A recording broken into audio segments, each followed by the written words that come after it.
সকল শিক্ষার্থীকে স্বাগত জানিয়ে শুরু করছি ম্যাথ ক্লাস। আজকে আমি ম্যাথ ক্লাসে নবম দশম শ্রেণীর চ্যাপ্টার 2 অনুক্রম ধারা, পেজ নম্বর হচ্ছে 38। একাডেমিক ইয়ার হচ্ছে 2024।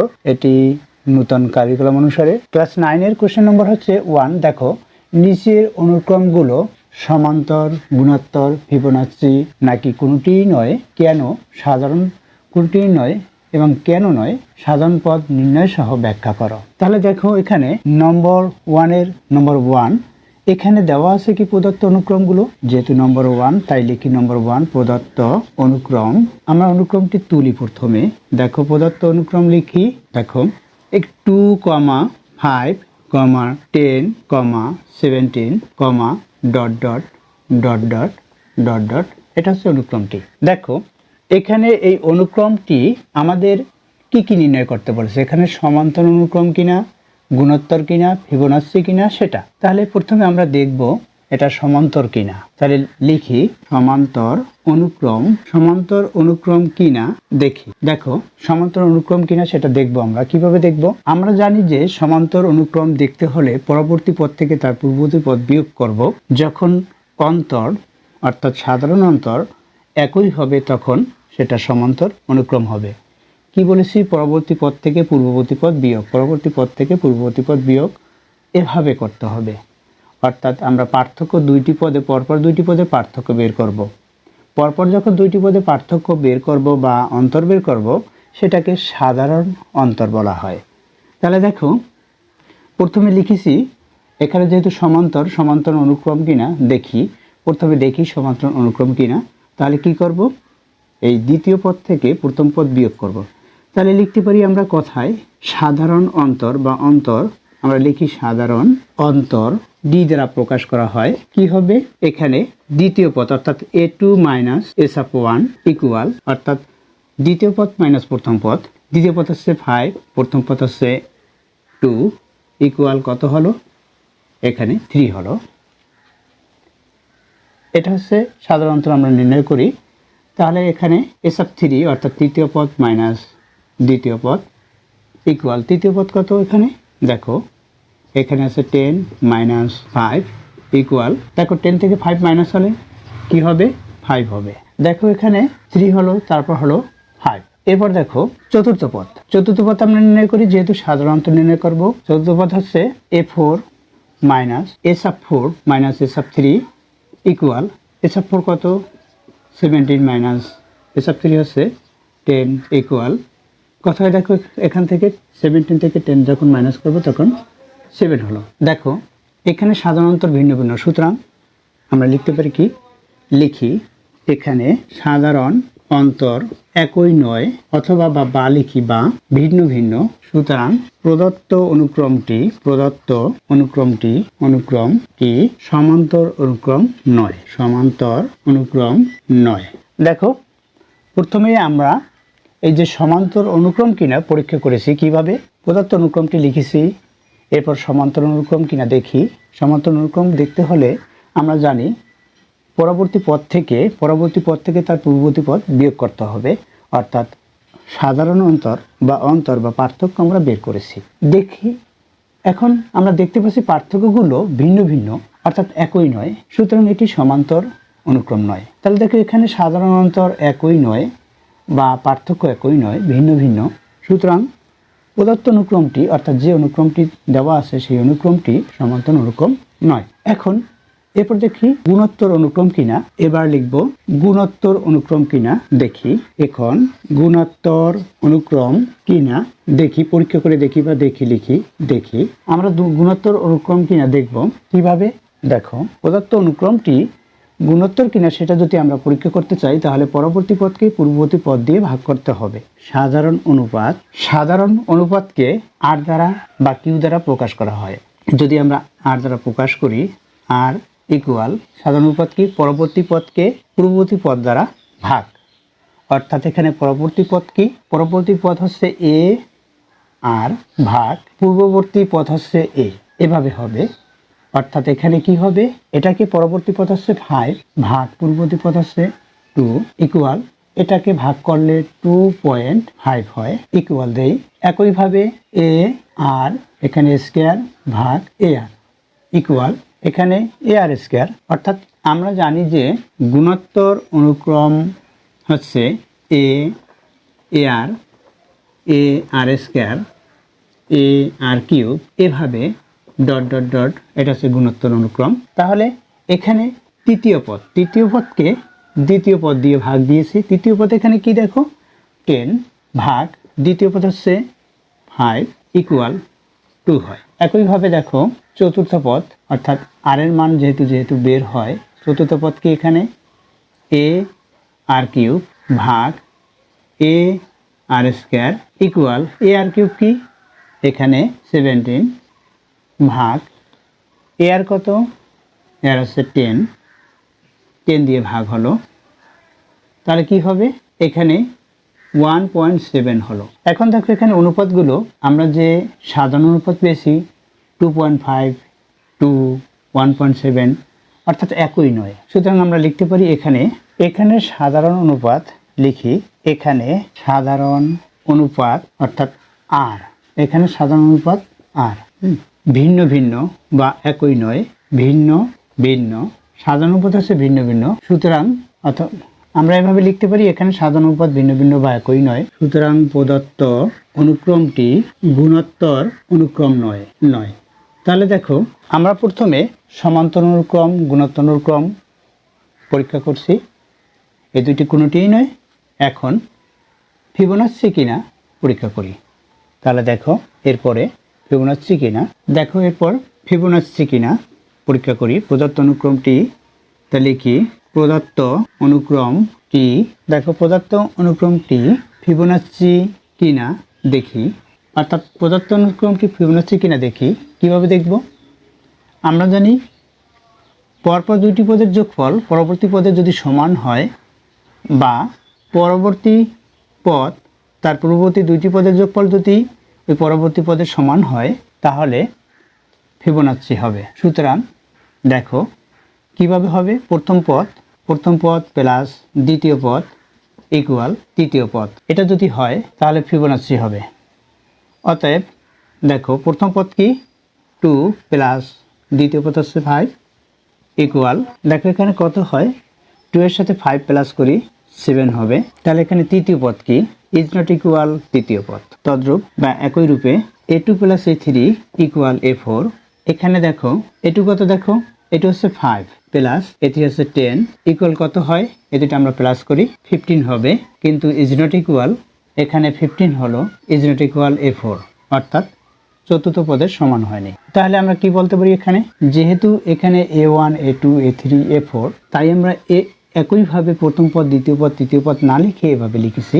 দেখো আমরা এখানে তৃতীয় পদ লিখতে পারি, তৃতীয় পদ লিখে দিতে হলে তৃতীয় পদ, এখানে চতুর্থ পদ এটা লিখলাম ইজ নট ইকুয়াল চতুর্থ পদ। দেখো এখানে a3 লিখেছি, এটা না লিখলে হবে, এখানে a4 লিখেছি, না লিখলে হবে। এখানে প্রদত্ত অনুক্রমটি a1 a2 a3 a4 এভাবে লিখে একই রূপে মনে করি দিয়ে লিখলে হবে, এরকম লিখতে হবে। তাহলে মনে করি এভাবে লিখতে পারি, প্রদত্ত অনুক্রমটি a1, a2, a3, a4, dot dot dot এভাবে লিখলে হয়। অর্থাৎ ফিবোনাচ্চি কিনে পরীক্ষা করে দেখলাম, এখানে লিখতে পারি যে এখানে পরপর দুইটি পদের যোগফল পরবর্তী পদের সমান নয়, অথবা এভাবে লিখতে পারি, লিখি পরস্পর বা পরপর দুইটি পদের যোগফল বা সমষ্টি পরবর্তী পদের সমান নয়, অথবা আমরা এটাও লিখতে পারি পূর্ববর্তী দুইটি পদের যোগফলের সমান নয়, পূর্ববর্তী দুইটি পদের যোগফলের সমান নয় বা সমষ্টি সমান নয়, সমষ্টি লিখি সমষ্টি সমান নয়। সুতরাং প্রদত্ত অনুক্রমটি ফিবোনাচ্চি নয়। ফিবোনাচ্চি কিনা পরীক্ষা করে দেখলাম, দেখো ফিবোনাচ্চি কিনা, অর্থাৎ আমরা জানি যে যে কোনো পদ তার পূর্ববর্তী দুইটি পদের, অর্থাৎ এখানে 5 প্লাস 2 কত হলো 7 হলো, এই যে পরবর্তী পদের সমান হয়নি। অথবা 17 দিকে খেয়াল করো, 17 অর্থাৎ এই যে 10 + 5 কত হলো 15 হলো, এই 17 এর সমান নয়। অর্থাৎ আমরা এভাবে লিখতে পারি যে যে কোনো পদ তার পূর্ববর্তী দুটি পদের যোগফল যদি ওই পদের সমান না হয় সেটা ফিবোনাচ্চি নয়। সাধারণ পদ নির্ণয়, আমরা সাধারণ পদ নির্ণয় করব। তাহলে দেখো কিভাবে সাধারণ পদ নির্ণয় করতে হবে। তাহলে লিখি সাধারণ পদ নির্ণয়, লিখি সাধারণ পদ নির্ণয়। আমরা সাধারণ পদ নির্ণয় করব।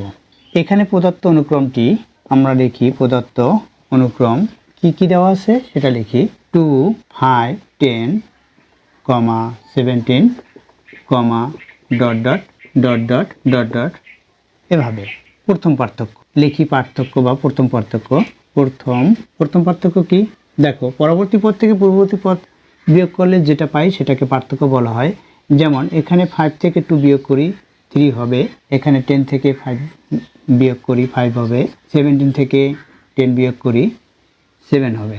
দেখো এখানে পার্থক্য, এখানে 3, এখানে কত 5, অর্থাৎ এটার চেয়ে এটা 2 বেশি। আবার এখানে 5, এখানে 7, এটার চেয়ে এটা 2 বেশি। তাহলে পরবর্তী পার্থক্যগুলো আমরা নির্ণয় করতে পারবো। প্রত্যেকটি পার্থক্য, এই পার্থক্যর সাথে আবার 2 যদি প্লাস করি তখন 9 হবে, 9-এর সাথে 2 প্লাস করি 11 হবে, এটার সাথে আবার 2 প্লাস করি 13 হবে। এভাবে আমরা পার্থক্য নির্ণয় করতে পারি। দেখো এটা পার্থক্য হলো কিভাবে, আমরা এভাবে করেছি যে এটার সাথে এটা, এই পরবর্তী পদ থেকে পূর্ববর্তী পদ বিয়োগ করেছি, পার্থক্য হলো। এভাবে পরবর্তী পদ থেকে পূর্ববর্তী পদ বিয়োগ করে আমরা এটা পেলাম। এরপর দেখতে পাচ্ছি আমরা পার্থক্যগুলো দেখতে পাচ্ছি 2 করে বৃদ্ধি পেয়েছে, অর্থাৎ এর চেয়ে এটা 2 বেশি, এটার চেয়ে এটা 2 বেশি, এভাবে করে এটার চেয়ে তাহলে এটা 2 বেশি, এটার চেয়ে এটা 2 বেশি, এভাবে এটার চেয়ে এটা 2 বেশি হবে, এভাবে। দেখো তাহলে এখানে এই যে 2 এর সাথে যদি 3 প্লাস করি তখন এখানে যদি আমরা প্লাস করি তাহলে কোনটা হয়? এটা হয়। দেখো আবার এটার সাথে এটা প্লাস করি, 5 এর সাথে 5 প্লাস করি তাহলে এটা হবে, এটার সাথে এটা প্লাস করি তাহলে এটা হবে। দেখো এটার সাথে এটা প্লাস, কোনটা হলো? এটা হলো। আবার এটার সাথে এটা প্লাস করি, এটার সাথে এটা প্লাস করি, এর পরেরটা হবে। অর্থাৎ পরেরটা যদি আমরা এখানে এটা লিখি, দেখিয়ে দেই, এটার সাথে এটা প্লাস, এখানে 9-এর সাথে এখানে 7 প্লাস করি হবে 16, 16-এর 6, আচ্ছা 1 থাকবে, 1 এটার সাথে প্লাস করি 2 হলো, তাহলে 26 হলো পরবর্তী সংখ্যা। আবার এটার সাথে এটা প্লাস করি, একইভাবে প্লাস করি, এটা একটা প্লাস করি, তাহলে কত হয়? এই 6 এর সাথে 1 প্লাস করি 7 হবে, এই 2 এর সাথে এই 1 প্লাস করি 3 হবে। এরপর দেখো এটার সাথে এটা প্লাস করি, একইভাবে প্লাস করলাম আমরা, এটার সাথে এটা প্লাস করি, কত? 0 হবে। 7 এর সাথে আমরা 3 প্লাস করলাম, কত হলো? 10 হলো, 0 লিখলাম, 7 এর সাথে 1 প্লাস করি 4, হাতে 1, 5, এটা হলো। এভাবে করে আমরা পরবর্তী পদগুলো, অর্থাৎ এই অনুক্রমের পরবর্তী পদগুলো, পরপর পদগুলো আমরা বের করতে পারি। অর্থাৎ এখানে যেহেতু চতুর্থ পদ দেওয়া ছিল 17, পঞ্চম পদ, সপ্তম পদ, অষ্টম পদ, এভাবে আমরা বের করতে পারি। তাহলে দেখো প্রথম পার্থক্য এটা হলো। এখন দ্বিতীয় পার্থক্য কি হয়? দ্বিতীয় পার্থক্য এখানে দেখো 2 হলো, 2, 2, 2 একটা কনস্ট্যান্ট হলো। দেখছো দ্বিতীয় পার্থক্য আমরা দেখতে পাচ্ছি একটা কনস্ট্যান্ট হয়। এখানে যেহেতু পার্থক্য একই, অর্থাৎ একটি কনস্ট্যান্ট, এটা কনস্ট্যান্ট হলো, তখন আমরা এখান থেকে আমরা কি পেতে পারি সেটা দেখি। এটা হচ্ছে প্রথম পদ, এটা আমরা জানি প্রথম, দ্বিতীয়, তৃতীয়, চতুর্থ, পঞ্চম, অর্থাৎ যে পর্যন্ত দেওয়া আছে, চতুর্থ পদ পর্যন্ত দেওয়া আছে সেটা পর্যন্ত আমি হিসাব করি। এখানে এগুলো আমি কিভাবে পেলাম সেটা ব্যাখ্যা দিয়েছি, আশা করি এটি বুঝতে পেরেছো। এগুলো আমাদের প্রয়োজন হয় না, শুধুমাত্র কিভাবে তৈরি করতে হয় পরবর্তী পদ সেটা দেখিয়ে দিলাম। দেখো এখান থেকে লিখতে পারি, কি লিখতে পারি? দেখো এখানে তৃতীয় পদ লিখতে পারি। দেখো তৃতীয় পদ মাইনাস দ্বিতীয় পদ, দেখো তৃতীয় পদ মাইনাস দ্বিতীয় পদ, এটা থেকে এটা পদ বিয়োগ করছি, তৃতীয় পদ থেকে দ্বিতীয় পদ বিয়োগ করেছি, 5 হলো, অর্থাৎ এটা থেকে এটা বিয়োগ করলে 5 হয়, প্লাস 2, 7 হলো। এইটা থেকে এটা বিয়োগ করছি, কি হলো? 5 হলো, 5-এর সাথে যখন 2 প্লাস করছি 7 হলো, অর্থাৎ তৃতীয় পদ মাইনাস দ্বিতীয় পদ প্লাস 2 প্লাস তৃতীয় পদ করি, অর্থাৎ দেখো এটাই হলো কি, এই তৃতীয় পদ থেকে দ্বিতীয় পদ বিয়োগ করেছি, 5 হলো, 5-এর সাথে যখন 2 প্লাস করছি 7 হলো, আবার এইটার সাথে যোগ করো, 7-এর সাথে 10 যোগ করো, দেখো চতুর্থ পদ হবে, অর্থাৎ প্লাস তৃতীয় পদ ইকুয়াল, তাহলে কি ইকুয়াল চতুর্থ পদ। দেখো এটা বিয়োগ এটা, অর্থাৎ তৃতীয় পদ বিয়োগ দ্বিতীয় পদ হলো 5 প্লাস 2 হলো 7, এই 7-এর সাথে আবার তৃতীয় পদ প্লাস করি, তাহলে এই 7-এর সাথে তৃতীয় পদ প্লাস করলেই তখন তো চতুর্থ পদ হলো। সুতরাং আমরা কি লিখতে পারি, এখান থেকে বা লিখি, বা এই ব্র্যাকেট আমরা উঠিয়ে দিতে পারি। তাহলে ব্র্যাকেট উঠিয়ে দিলে এই তৃতীয় পদ, এখানেও তৃতীয় পদ, কয়বার তৃতীয় পদ হয়, 2বার তৃতীয় পদ হয়, তাহলে 2 ইন্টু তৃতীয় পদ, তৃতীয় পদ। এরপর দেখো 2 ইন্টু তৃতীয় পদ লিখলাম, এরপর হচ্ছে মাইনাস দ্বিতীয় পদ প্লাস এই 2, অর্থাৎ এটার সাথে এটা আমি প্লাস করেছি, অর্থাৎ এটা যদি এ হয় এটাও তো এ হবে, এর সাথে প্লাস করলে 2a হবে, তাই এখানে 2 ইন্টু তৃতীয় পদ লিখেছি, প্লাস 2 ইকুয়াল চতুর্থ পদ। আমরা পদগুলো কিভাবে লিখি দেখো, বা পদ লিখি আমরা 2 ইন্টু তৃতীয় পদ, তৃতীয় পদ হচ্ছে এইটা 1 2 3, অর্থাৎ এ সাব 3 হবে, এভাবে লিখি না আমরা, এ সাব 3 মাইনাস দ্বিতীয় পদ হচ্ছে এ সাব 2, তারপর দেখো এখানে প্লাস সাইন আছে, প্লাস সাইন দিই, তারপর 2 ইকুয়াল চতুর্থ পদ কি এ সাব 4, বা এ সাব 4, এটা আমরা পেয়েছি। দেখো এখন আমরা এই এ সাব 4 প্রথমে লিখব, লিখি এ সাব 4 ইকুয়াল, দেখো এখানে এ সাব 4 আমরা সবগুলো যদি এ সাব 4 অনুসারে লিখি, এ সাব 4 এ সাব 4 এভাবে, অর্থাৎ এভাবে লিখি 2 ইন্টু, দেখো 2 ইন্টু এ সাব 4 মাইনাস এটা কত এ সাব 3, তাহলে 1 মাইনাস করলাম, এ সাব 3 হলো। এরপর হচ্ছে মাইনাস সাইন দেই, এরপর কি এ সাব 2, এটাও এ সাব 4 লিখবো, মাইনাস 2 লিখি, অর্থাৎ এটাতে এই 2 এখানে 4 থেকে 2 মাইনাস হলে এখানে এ সাব 2ই হবে। এরপর কি প্লাস 2, এই প্লাস 2 এই কনস্ট্যান্টটা লিখলাম। এখানে আমি বা ব্যবহার করেছি, উক্তি চিহ্ন দিব না, আমরা বা ব্যবহার করব, যেহেতু বা লিখেছি, বা লিখি। আবার দেখো এখন এই যে এ সাব 4 লেখা, এই 4-এর পরিবর্তে 4 ইকুয়াল যদি আমরা n মনে করি, তাহলে কি হবে, এ সাব n হবে, ইকুয়াল লিখি 2 ইন্টু, এখানে কি হয় এ সাব n মাইনাস 1, তাহলে এ সাব n মাইনাস 1, এরপর কি minus sine a sub n হবে, মাইনাস এখানে কত আছে 2 আছে, 2 লিখি, এখানে 2 লিখলাম, এরপর কি প্লাস 2 আছে, প্লাস 2, এটা হলো।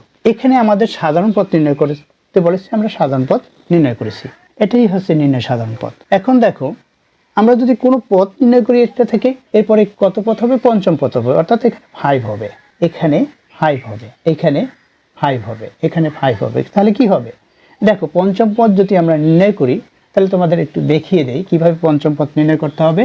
তাহলে এ সাব 5 হলো ইকুয়াল, এখানে কি 2 ইন্টু এখানে 5 থেকে 1 মাইনাস, তাহলে 4 এ সাব 4, তাহলে 2 into a sub 4, a sub 4 কত আছে, এখানে আছে 4 আছে 17, তাহলে ইন্টু আমরা 17 লিখে দেই, অর্থাৎ এখানে যখন আমরা 5 লিখেছি, 5 থেকে 1 মাইনাস 4 হলো, এ সাব 4 এর মান হচ্ছে 17, এখন এখানে আমরা 17 বসিয়ে দিলাম। এরপর কি মাইনাস সাইন লিখলাম, এরপর হচ্ছে এখানে যখন 5 বসাই, 5 থেকে 2 মাইনাস 3 এ সাব 3 হবে, এ সাব 3 এর মান কত 10, এখানে 10 লিখি, এটা লিখেছি, এরপর প্লাস, এরপর 2 এটা লিখলাম। এখন কি হবে দেখো, এখন এখানে আমরা গুণ করব, প্রথমে এটা গুণ, এটার সাথে এটা গুণ করি, 34 হবে, এরপর মাইনাস 10 প্লাস 2, এটা করলে কত হবে দেখো, এটা থেকে এটা মাইনাস করি, 24 হবে, 24 এর সাথে 2 প্লাস করি, 26 হলো, দেখো এখানে 26, এখানে 26, পঞ্চম পদ, এখানেও পঞ্চম পদ যা, এখানেও পঞ্চম পদ তাই। আশা করি এটি বুঝতে পেরেছো কিভাবে এই পদগুলো নির্ণয় করতে হবে। আমাদের একটু ব্যাখ্যা দেওয়ার জন্য এটুকু আমি ব্যবহার করেছি, তোমরা একটু ব্যবহার করবে না, এখানে ডট ডট দিয়ে রাখবে, আমি শুধুমাত্র ব্যাখ্যা দিয়েছি যে কিভাবে আমরা পরবর্তী পদগুলো নির্ণয় করতে পারি, তার একটা সহজ পদ্ধতি দেখিয়ে দিলাম। আশা করি এটি বুঝতে পেরেছো। এতক্ষণ ম্যাথ ক্লাসের সাথে থাকার জন্য সকলকে ধন্যবাদ জানিয়ে আজকের মতো বিদায় নিচ্ছি।